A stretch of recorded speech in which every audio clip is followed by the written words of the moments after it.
everyone. I am Marc Hardy. I'm with the University of Notre Dame, and I have an even longer title than the School of Global Affairs. I am with the Nonprofit Executive Program in Nonprofit Professional Development in the Mendoza College of Business at the University of Notre Dame. So there. And we had the privilege of hosting the Mandela Washington Fellows, a Young African Leaders Initiative this past summer. We had 25 people from 17 different countries, and it was something that we had never done. And we worked with a lot of business faculty at Mendoza. One of the gaps we see in nonprofit leadership is an understanding of business, because people come with large hearts, they come from education, they come from social work, etc., but they don't necessarily know how to run an organization. So part of what our program does is try to fill those gaps about how do you make out a budget, how do you read a financial statement, so on and so forth, macroeconomics, etc. So when Michael Swiker called me up and said, "Hey, have I got a deal for you?" I didn't really know what we were getting into, and it sounded exciting, but I really enjoyed it because I love to pioneer new things. I think that's really the fun and the juice of life, and of course, being new, as all of us to this process were, we didn't really know what to expect, and we were kind of making it up as we go, those things that we didn't have an understanding of, and we learned a lot, and we're going to be even better next year. So the Young African Leaders Initiative, which is going on for another 4 years, was initiated by the State Department, and with us today, and I'll have them all introduce themselves more completely, is Britta Bjornlund. She's with the U.S. State Department. Carlos Passi is with IBM. He was one of our corporate sponsors, IBM was. And then Joyce Warner with IREX, who, I don't know how to explain your role. I keep saying middleman organization, because they were the connection between the State Department and the participants and the University of Notre Dame and several other universities. So they made things happen. And without them, it would have been very difficult to pull this off.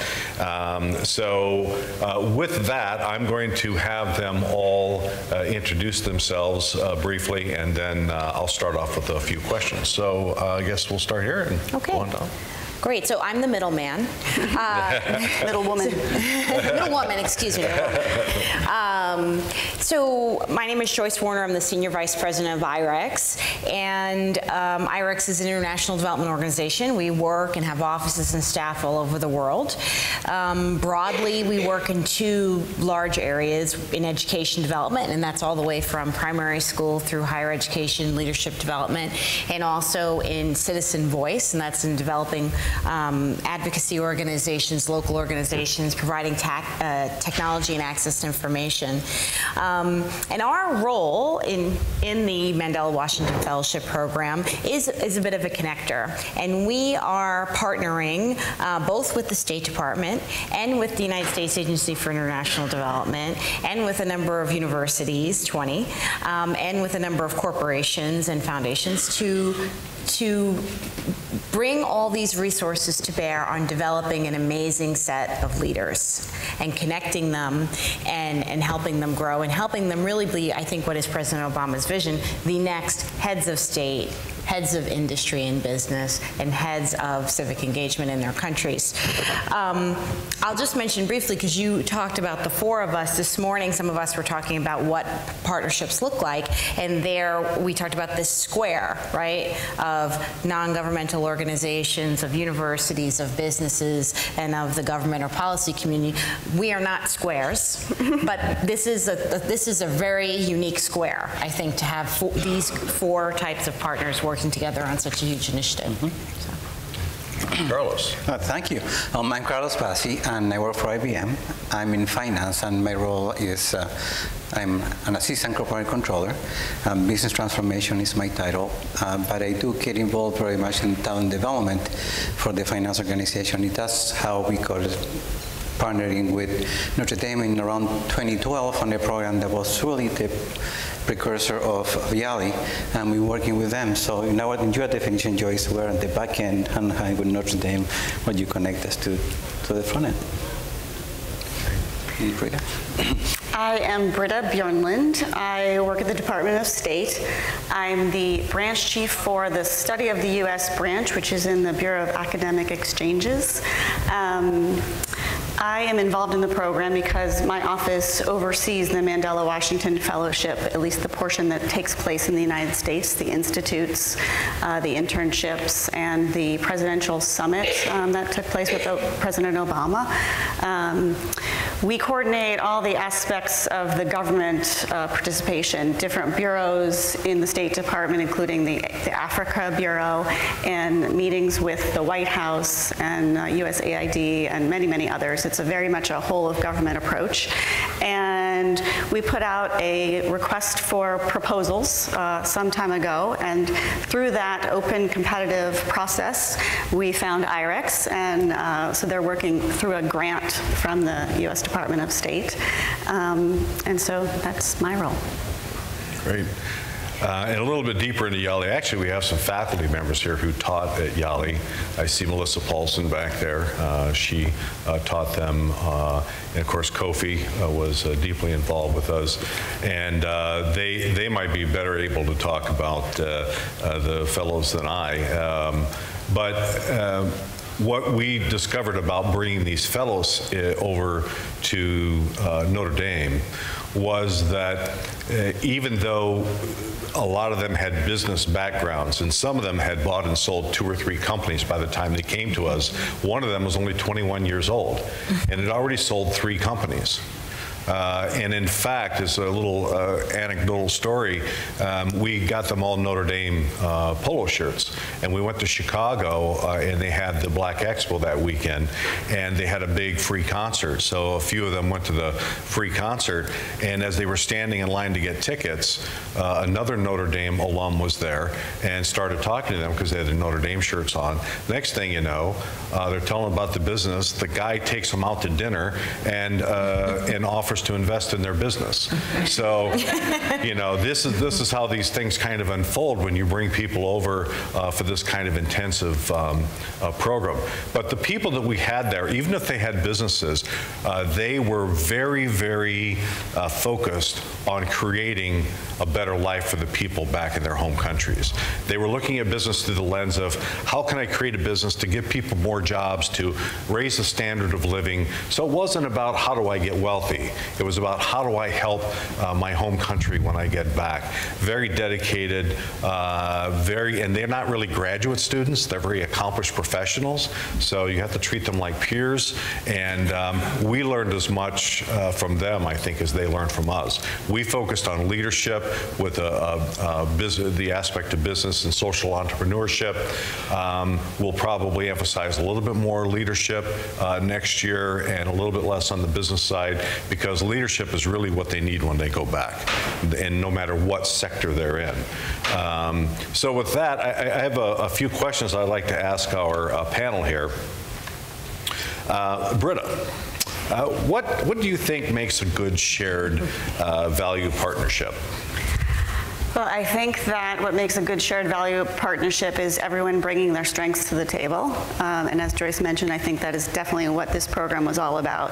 It really was a unique coordination and collaboration between the private sector and businesses like IBM and others who donated to the program and showed a lot of interest in every aspect of it. NGOs like IREX who came to the table. I mean, IREX really administered every small aspect of logistics and coordination for us, and the universities who brought their academic expertise and their knowledge and training directly to these fellows. And I should mention also that the universities who participated in this first year cost shared 50% of the costs, so it was by no means a money-making endeavor for you all. And of course the government who provided the vision and some of the funding and then the leadership and some of the ideas behind the program. why did we all come to the table in this great initiative? I think part of it, it's the leadership and the vision of President Obama. As Marc alluded to, this really is his signature effort for Africa, his commitment to invest in the next generation of African leaders, his belief that Africa really is a continent on the move, and that we should all come together for, to help young leaders to shape better governance, more stable economic environment, and peace and security. I think that's something that we can all believe in. We all believe in exchanges, the power of exchanging ideas. My bureau, our mission is mutual exchange, so it's people in the United States learning things about people from other countries and vice versa. And this program very much does that, and I think these three sectors, all believe in those things. Great. Anybody want to comment on that?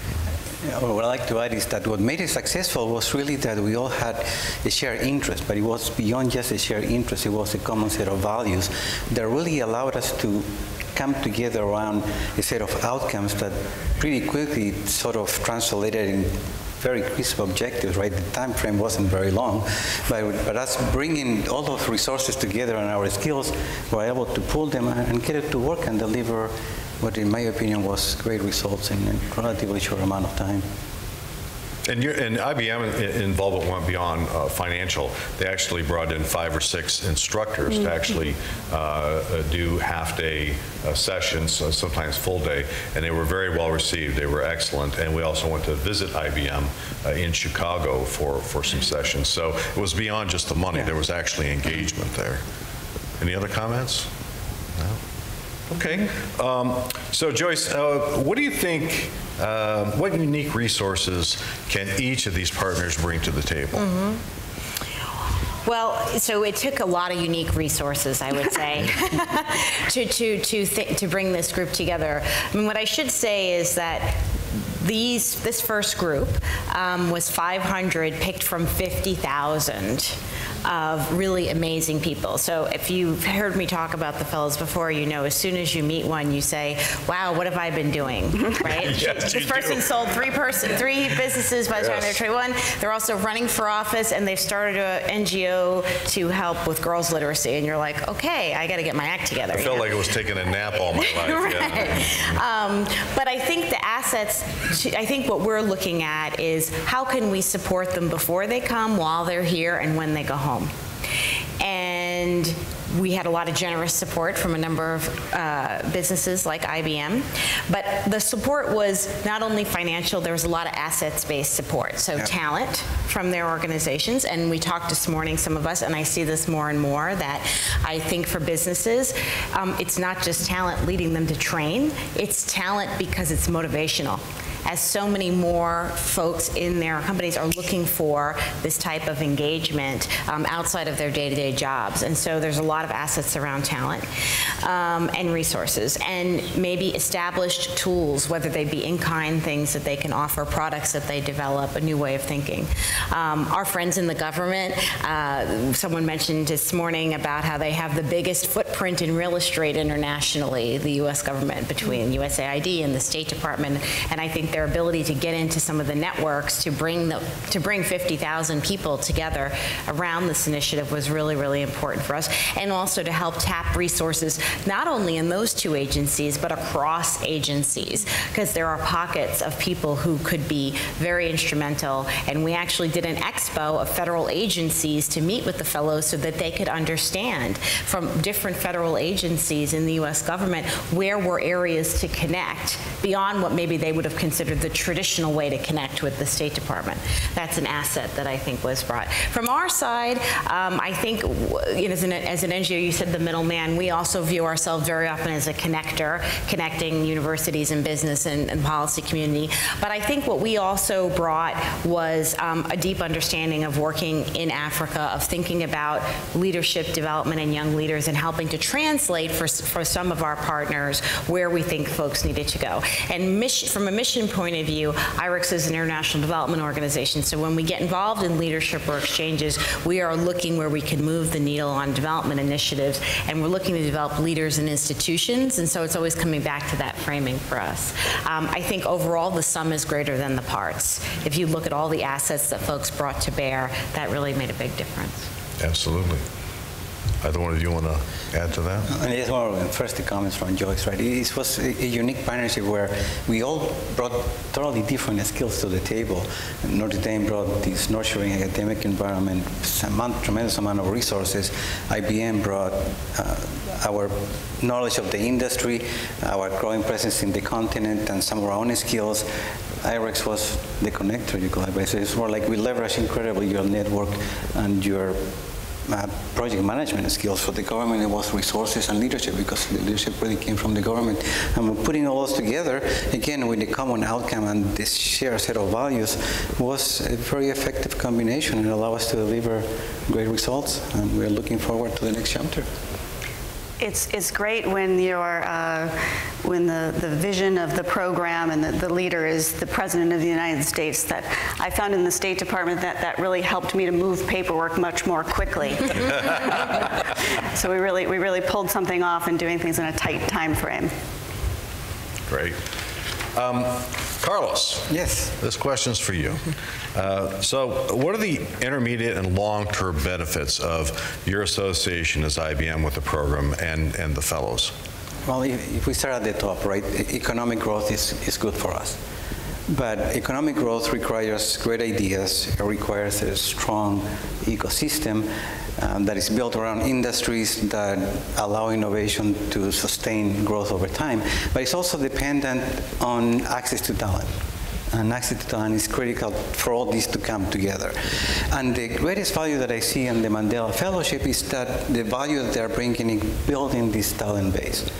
It's this talent base that when these fellows go back to their continent, that is going to strengthen the public and civic institution, it's going to build businesses, it's going to develop industries, it's going to create stability and sustain growth.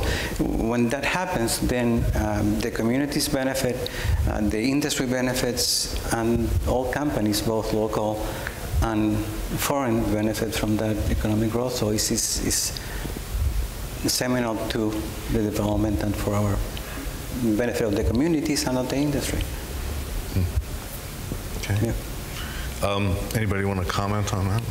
I might comment that, I mean, I think it's obvious the benefit for an African coming to this prestigious and excellent programs in the United States, what they're going to get out of it. It's obviously, new skills, new networks, new ideas, and they're also learning something about the United States, obviously spending 6 weeks in American culture and learning about the American people. But definitely these exchanges, and this one in particular, really gives a lot back to the American people, which I don't think is always as obvious, but is definitely one of our very main goals in this kind of a program. The Americans who met these Africans, and the Africans came from all 49 sub-Saharan African countries.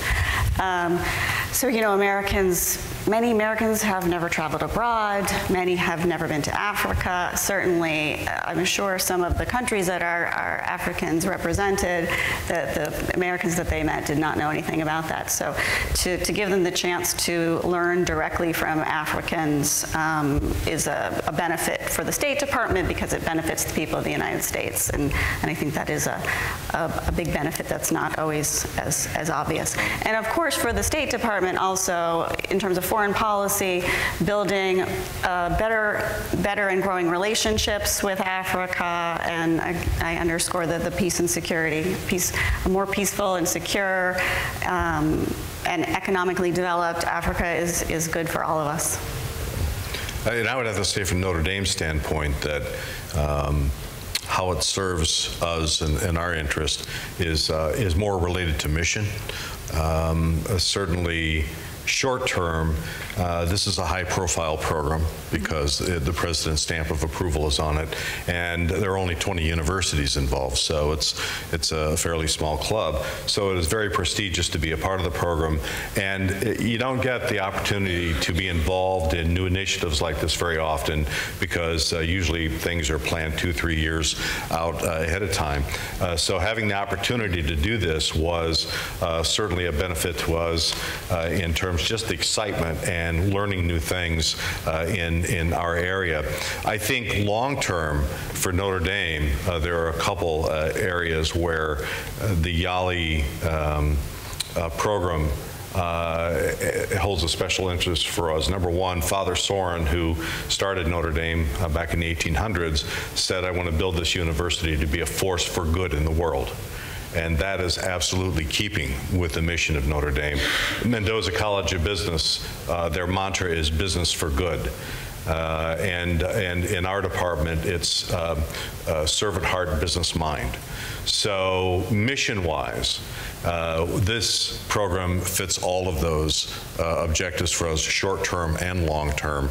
And it's a tremendous opportunity to touch people that you wouldn't normally come in contact, and to have what I call the ripple effect, where they go back in their countries and they start making things happen. And I think by the time this program is over, and we have, I don't know, what is the number that we're looking at eventually in the 5-year program? 2,500 plus, right? I think it'll be 5,000, Yeah. right? 4,000 plus 1,000 that's is the 5,000. intention. So to send 5,000 people back to Africa to start then affecting things in their own countries, that's going to have a tremendous impact, not just on Africa, but on the businesses here, on the State Department, on economic stability, social stability, on institution building, the justice system, those kinds of things. I talk to business people and they say, well, we don't do business in a lot of foreign countries because they don't have the judicial structure, they don't have the contract structure, so on and so forth, the political structure for us to feel safe there. So this is going to have a lot of ripple effects to it that permeate everybody.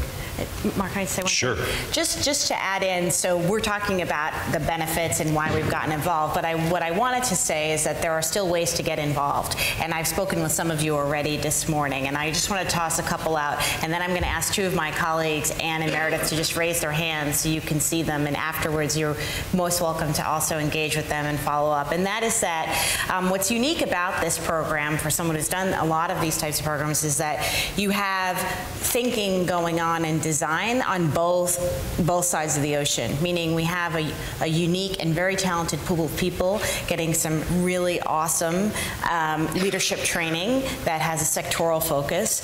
But then when they go back, there's a massive investment in their continuing professional development and re-engagement and network building.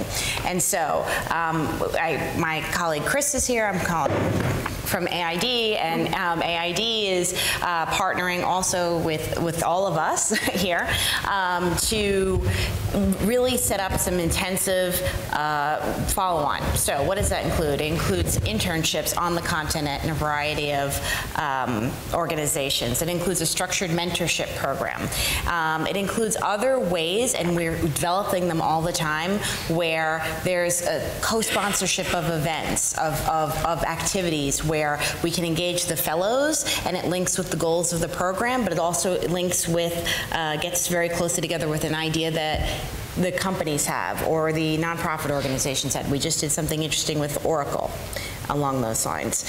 So I wanted to say that it is there is still an open lens to get involved with this amazing group of people and build relationships, and we would all be happy to talk to you about some structured ways that exists and some unstructured ways we can create for that to exist. And I'll make one more plug, and then I don't know if Chris, I don't know if you're going to be here right after this, but one of the things I also, in addition to the Mandela Washington Fellowships, there is the next circle of the YALI program, which are these amazing new regional leadership centers that are being developed.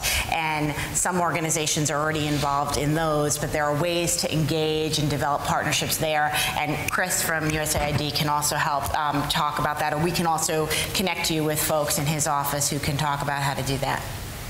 Great. So I'm going to open up one question for all of you now, and then we'll open it up for questions from the audience. And that is, how do you see your contribution to the leadership and talent development of this program? How do you see how that permeates this program? So let me start, Mark. Well, our collaboration started in 2012 when we brought 6 students, right? And we were thinking about how to do it, and we put a program. They came to Vienna and visited with us, and we saw the potential both for Africa and for ourselves in developing these type of people, and just trying to wanted to scale it a little bit more. And then at the same time, the president created the initiative, and then we folded interest into that. But our commitment stayed, as you mentioned, it was very early, and it was not just on monetary, right? We brought our resources, our knowledge of the industry to help Notre Dame build the curriculum of the Leadership Institute. And we also collaborated with content, and we have, as you mentioned, some of the people deliver that content. But so we play a big role, and we enjoyed it very much. The feedback back to reinforce Britta's point is everybody who was in touch with the students was, you know what, we learned so much from them as they probably learned from us. And it's back to your point. We all felt like we've been taking a nap for the last 20 years because I've been looking at the curriculum we have done in their short lives, right? But beyond that, on the experiential side, they also were able to visit our innovation center. They were able to interface with our executives when they give their final presentations, and we stay in contact with some of them. I expect to maintain some of those relationships going long term. Okay. And Melissa, Paulson, I just want you to know I'm going to be calling on you to ask for your input on this as a faculty person, okay? I just don't want to catch you off guard. Okay. So for the State Department, I think our contribution to the leadership and talent development of the program is fairly straightforward. This program came to my office, the Study of the U.S. branch, because we run a program called Study of the U.S. Institutes that are very much working with students and scholars, and they're very successful, and we basically modeled the YALI program on the Study of the U.S. Institute model. And the model takes in its academic training at a university, at a campus, so it's very sort of academic in nature, but there are leadership training components and community service and site visits and networking and meeting with your American peers and that kind of thing. So, and we, of course, also have a role in the leadership development because, as the kind of the lead on the program, we can see who's coming. Like, for instance, I went out to 2 of the pre-departure orientations before the program started, and my colleague Kofi is in the 3rd row, and he went out to a whole bunch. He went all over Africa to these pre-departure orientations. And I met the fellows, and I thought, wow, we have a lot of work here, because they are quite astonishing and quite talented, and I hope our universities are ready for this. So hats off to you and others in the room who put on great programs for them.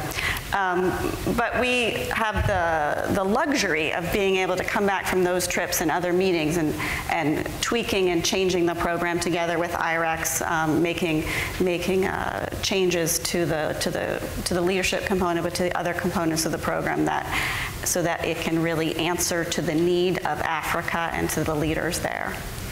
And I have to say, even though I was a director of the program, I've learned during my lifetime that the key to success is to hire people that are much smarter than you are. Mm-hmm. And so I knew that I didn't have the cultural understanding of Africa, but I also knew that on our faculty we had a visiting professor from Uganda who had been the dean of 2 business schools and had been the provost of one. And he was not going to be teaching during that period. And I asked him if he would head up the curriculum development, and he said absolutely. So we had a phenomenal person to do curriculum development that worked with people like Melissa Paulson and others to put together an unbelievable program. So we were fortunate in that way. I also have to say that in terms of our contribution, and I'll have Melissa talk to this from her standpoint, I did teach some of the leadership, one leadership module, and what I discovered, what I talked about was philanthropy as leadership, and how it is our duty to pay forward the kindness and the support we have been given by others. And that concept, even though in America I think is a well understood concept, in Africa, what they told me was that when someone in Africa becomes successful, they become the dominant power, and they, you know, order people around and so on and so forth. So the idea of paying it forward or of regifting the good that you've been given was not a widely accepted concept. And so one of the things we talked about is you are here because of many other people's philanthropy. Mm-hmm. And it is your duty to go back and pay that forward in your own countries to help people. And that, from a leadership concept, was something that kind of opened their minds. And you love it when you see the lights go on in their eyes.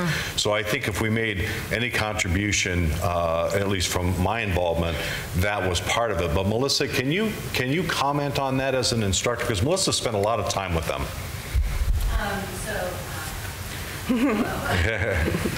Thank you.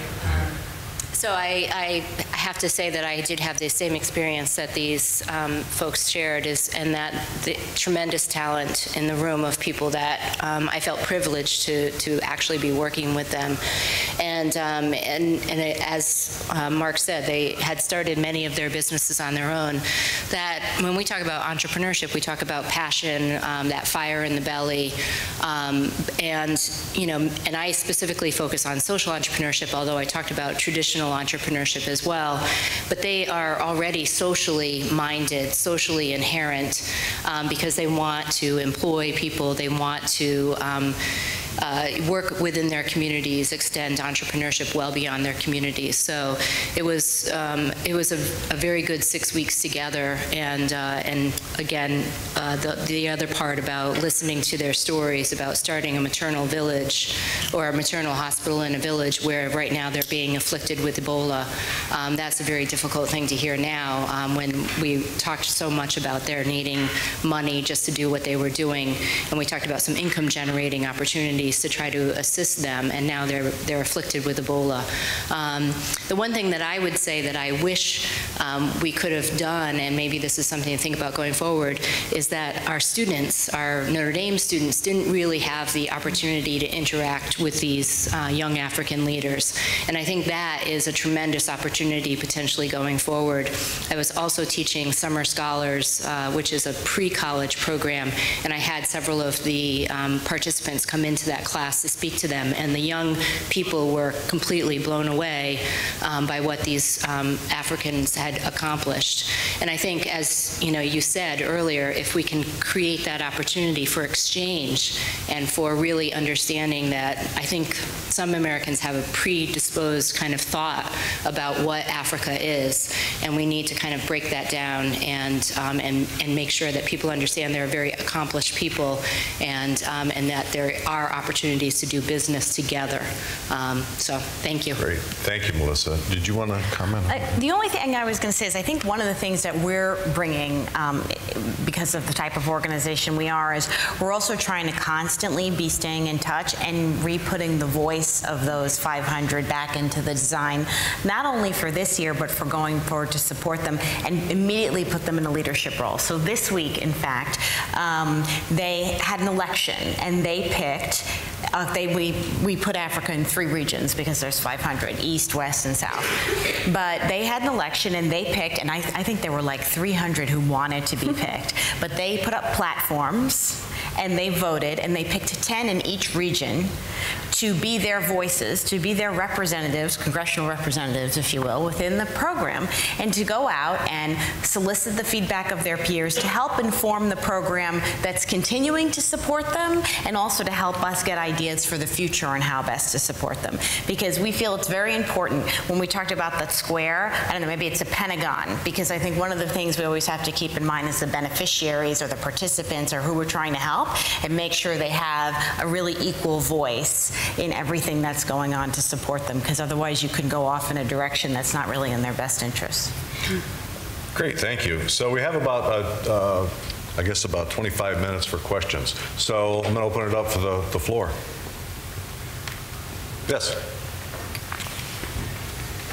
Hello, thank you for these wonderful insights and a wonderful program. My name is Piet, and I work for a Dutch development organization, and I was curious about the diversity of the group. Could you say something about the socio-economic background, cultural backgrounds of the fellows? What was the question? The diversity of the group. Do you want? Oh, the question's about the diversity of the group? Of the 500. Well, okay. First of all, I'll say that our programs in the State Department embrace diversity in every meaning of the word. And so we really strive to have very diverse participants in all of our programs. In this program, the same. We made it a priority to bring at least one person from every country in sub-Saharan Africa, 49 of them, as it turns out. So that was very important. And we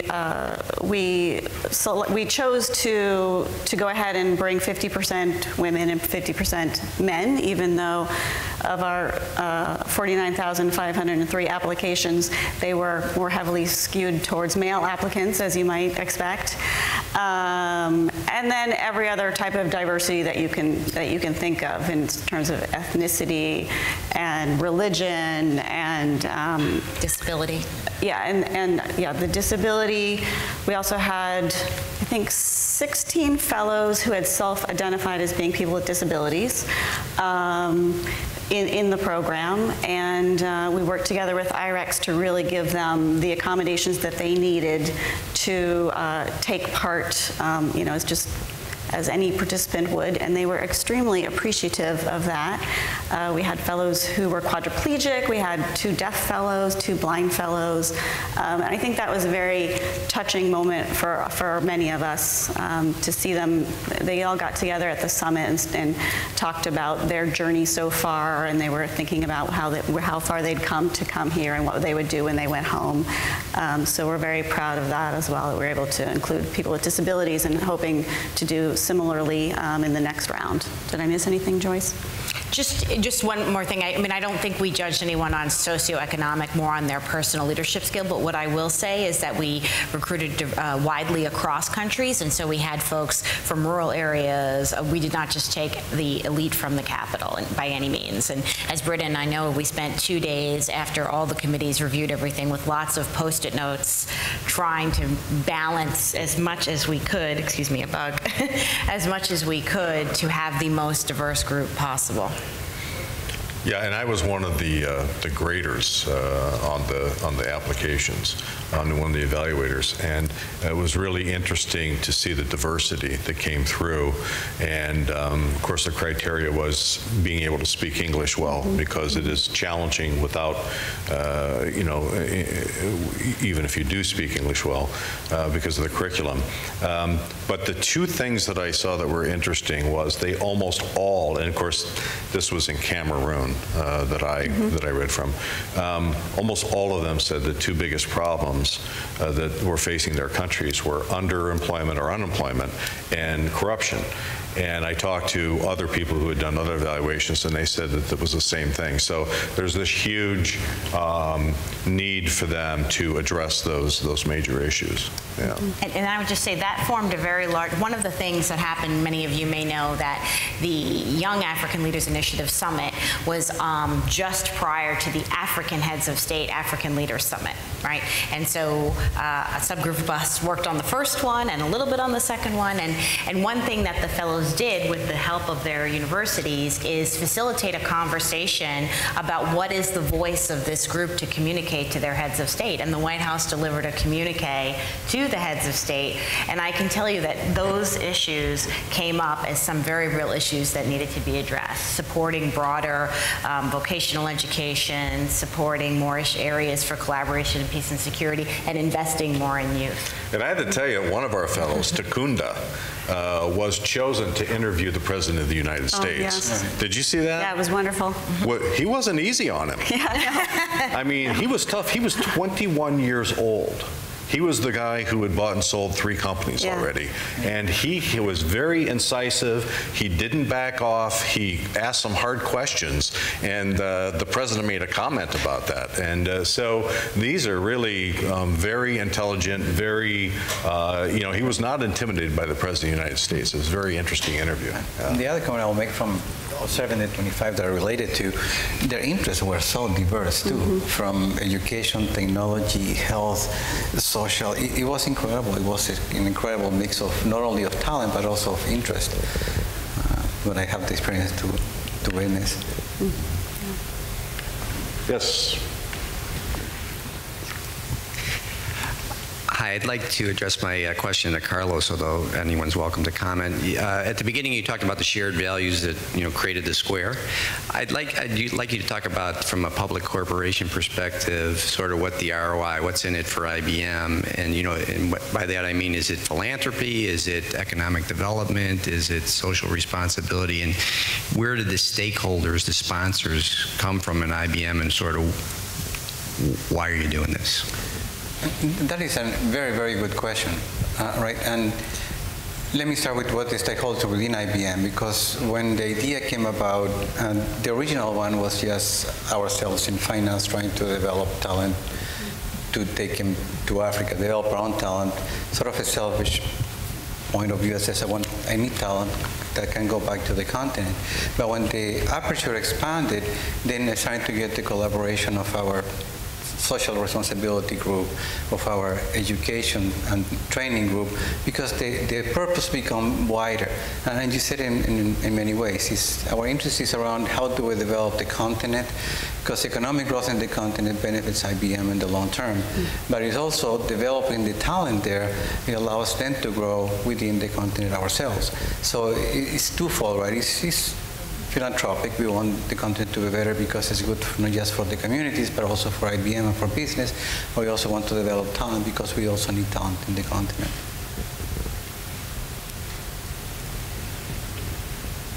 Yeah, we had one back here, and then we'll come up here. Okay. Hi. Wonderful discussion. My name is Michael Cody. I'm with International Resources Group. We serve USAID, and I work on their global climate change adaptation contract. So we work in 30 countries. And what I see a lot with stakeholders is, this is sort of, by the way, a sort of a where are they now question. What I see a lot with stakeholders is once their capacity is built, either in education or socioeconomics or something like this, they leave. Oftentimes they'll leave their neighborhoods, they'll leave their communities. There's a brain drain. So these fellows, is there some obligation for them to go back to the communities and invest in their communities, or are they leaving? So can you give us an idea of what their next steps are? I can probably take that if you want. Yeah. So I can take that if you want. So they've only been home about 60 days right now. But what I mentioned and what I think is different here is certainly globally when you do these types of programs, you can see patterns of brain drain. I will tell you that these folks were picked because they already could show a real path forward and a plan for what they wanted to do at home. So they already were and they already had demonstrated in a large part that they were starting down those paths. But I think what's so unique about this program is the level of investment in supporting them when they get home so that they fully reintegrate and that they have the support they need, whether it's helping them to look for investors or helping them to make connections with the government or helping them to make connections with each other so that they feel the support there. And as far as I know, all of them are back and actively engaged, and we are in regular contact with all of them. And actually what I would say for Africa, we see a lot, and I've seen this, is you see, we just hired someone who was Senegalese, who was desperate to go back to Africa and work there, and she's now our West African regional representative, and she had been living in Canada and become a citizen of Canada. So we see a lot of interest in returning to Africa. I'm wondering, Britta, can you also talk about the grants? Are you familiar with that? Oh, the USAID grants? Yeah, because that was part of them going back, too. Yeah, sure. First of all, I'll say that in terms of them going back, just being in the conversations at the White House, pretty much on a weekly basis, that it was definitely within the design of the program that the people that the White House wanted to target needed to not only be, young aspiring leaders, but also needed to have a real commitment to go back. And there was a lot of discussion about how are we going to shape this. But I think in terms of finding the right people who already had those commitments, and then also the programming piece, that the program, continues once they get back to Africa, that it has worked out very well. That these are people that are committed to going back, and that's essentially why they were chosen. The U.S. ADF, the U.S. African Development Fund, came to the table and committed, I think, $5 million for the first, I think so, some period of time in grants for the fellows, and so they ran the first tranche of that, and the fellows who were in the business track. Any fellow who was in the business track could apply for a grant of $25,000 to help their business along, and they chose 36 fellows from a number of the different universities, and so those people are going back with cash to continue to develop their businesses and their commitments to their communities. I believe USADF is going to open up that grant to allow other fellows in other tracks to participate next year. But it was very exciting for all of us, and I think Notre Dame did quite well, didn't you? We had I think 7 or 8 people out of our 25 that did get a grant. Yeah, and $25,000 goes a long way in our country. So, yes. So going back, not only are they taking the knowledge back and the commitment, but now they actually have financial resources to do the things that they want to do. We had a question over here. Thank you. It's more of a comment on a couple of times we mentioned talent, and all of you have passion about that. In addition to identifying talent that you hope would leverage and expand in their own countries, I'm a big believer that it helps retain on-board talent. So for all my corporate partners that are in the room, you all know the war we have every day in this country to identify, attract, hold on to top talented people, because it is relatively easy to change careers more than it was back in the day. So I think a lot of onboard IBMers, when they heard about this, it was a new sense of additional pride of being part of a company that really was working now on the very, very important things in life. So I think you can, as a corporate member, I would tell anybody, if there was a room full of corporate people here, I would say, your emerging leadership in your company, those you think will be senior executives someday, this is something they're going to pay attention to, and whether or not they publicly tell you, you're going to get rated and ranked as an employer in their mind on things like this. Yeah. To reiterate that point, when I went back searching for the instructor to deliver the content, I have no problem finding the volunteer. There was a question, well, could I do it on Tuesday instead of Thursday? But no, the reaction was heartwarming from everybody. And you're right, it does develop a deeper sense of community, a deeper sense of belonging, that we're doing something that is bigger than the mighty dollar.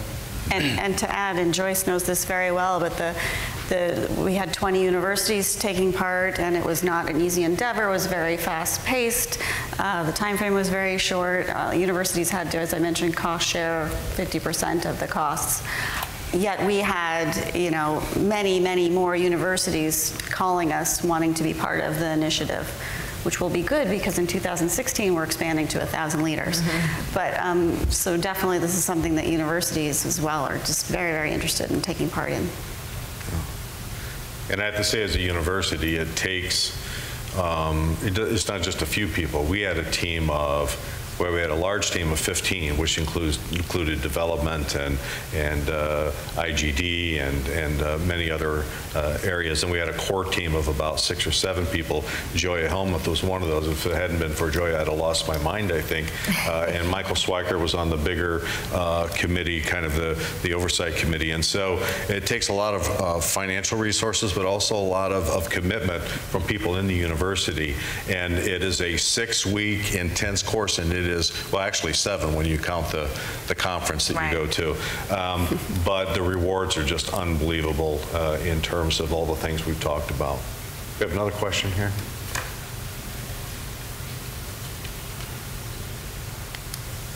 There.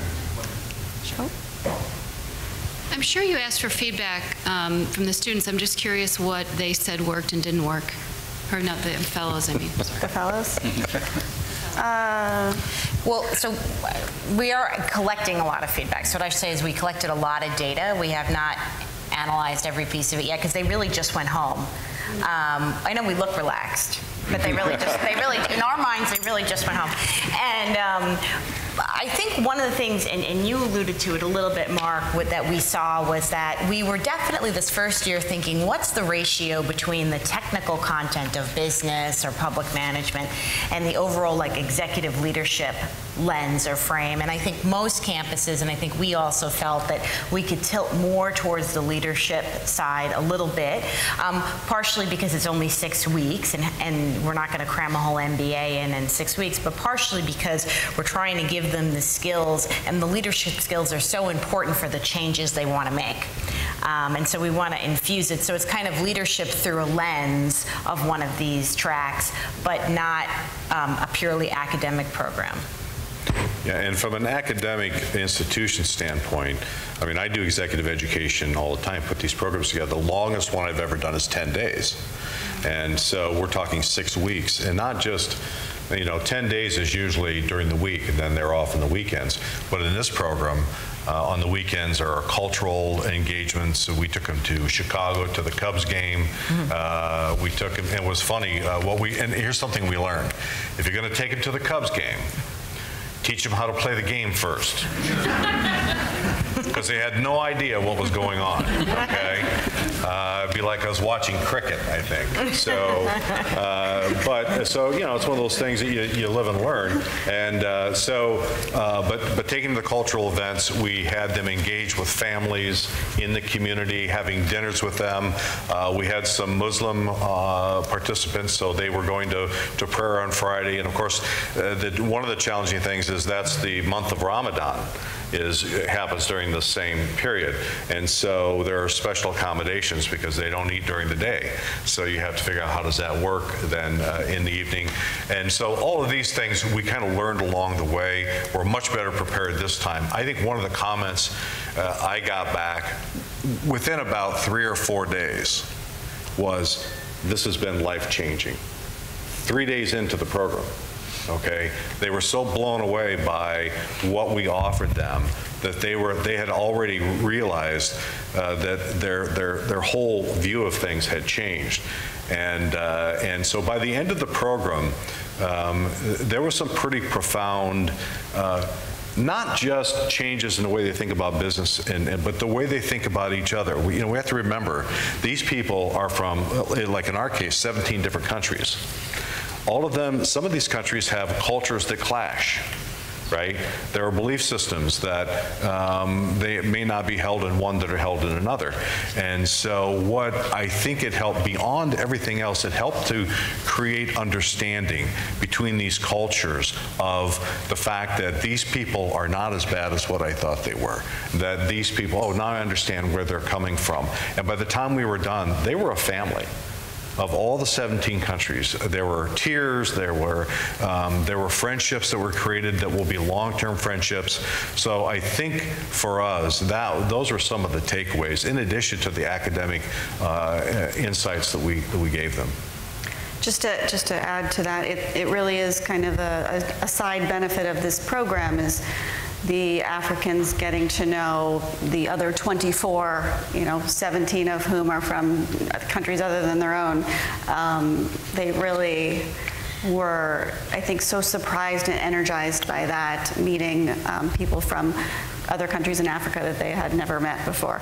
And I just happened to have this here. When the president met the fellows, and by the way, he was also blown away by them, that very afternoon after he had a town hall, and he has a very open discussion. They can ask any question they want.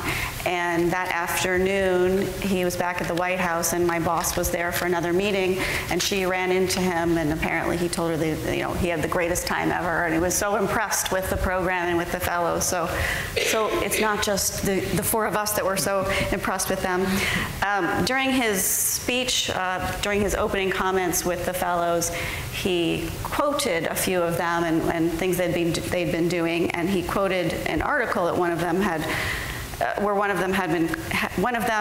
Senegalese had been quoted, and he said that in his program, I have it with me because I like it so much, he said, "Here I have met Africa, the Africa I have always believed in. She's beautiful, she's young, she's full of talent and motivation and ambition." I thought it was a great description of them meeting each other. So all kinds of side. And I have to tell you, they were so excited about the President of the United States coming to talk to them. But Michelle Obama blew them away, okay? And one of the reasons it was so effective was that after she got done speaking, she walked around and hugged almost every fellow who was there. And there are pictures all over of our group with them hugging her.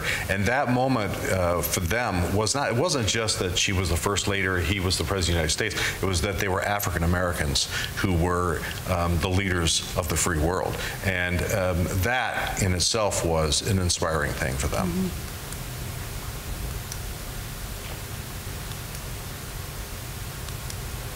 Wow, we answered all their questions. I don't know, it's kind of scary. Very effective, Mark.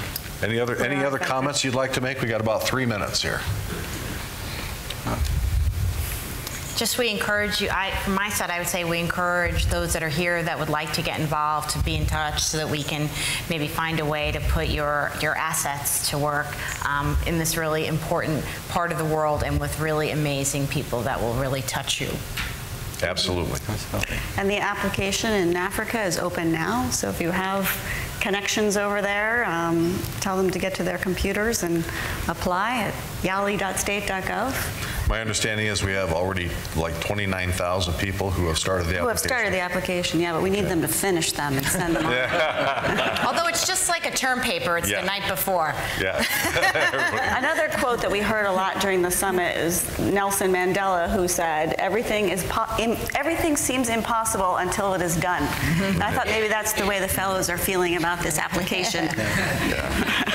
So we are all excited about the next cohort to come through, and it's going to be interesting. We also got together with Northwestern University. We had some joint programs with them, with their fellows, and I'll tell you, it was like a reunion because some of these people had come over together and hadn't seen each other in a couple weeks, and they were comparing notes.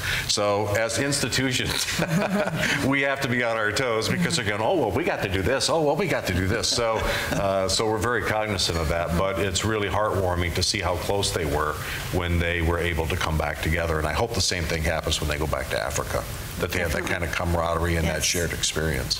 I think they do. Great. Well, thanks to our panel. Big hand for them.